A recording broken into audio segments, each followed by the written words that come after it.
આજરોજ ગત તાલુકા પંચાયતની ચૂંટણીમાં મોટી પાનેલી સીટના આમ આદમી પાર્ટીના વિજેતા ઉમેદવાર ચંદુભાઈ હમરાભાઈ જાદવ અત્રે બધા જ ભારતીય જનતા પાર્ટીના આગેવાનોની ઉપસ્થિતિમાં ભારતીય જનતા પાર્ટીમાં જોઈન થાય છે અને આમ આદમી પાર્ટીમાંથી રાજીનામું આપે છે।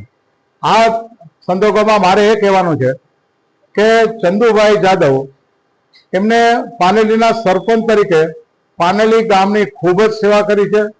એમાં ખાસ કરીને છેવાડાના દલિત શોષિત પીડિત પરિવારોની કાયમના માટે સેવા કરતા રહ્યા છે।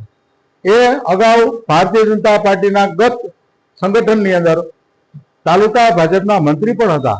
એ ભાજપના જ હતા। આજે પાનેલીના જે વિકાસના કામો થયા છે, રાજ્ય સરકારે જે વિકાસના કામો કર્યા છે, એના સંદર્ભમાં એને વિચાર આવ્યો।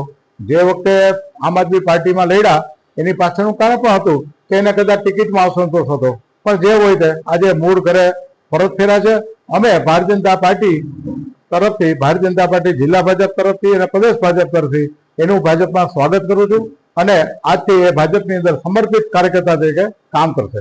ના, ભાજપનો વિકાસનું કામ સારા કરે છે અને ભાજપે અમને પંચાયતમાં ટકો સારો આપ્યો હતો, એટલે અમે હું આપમાં હતો અને પાછો ભાજપમાં જોડાઈ ગયો હતો ને પાછો ઠેકાણે આવી ગયો।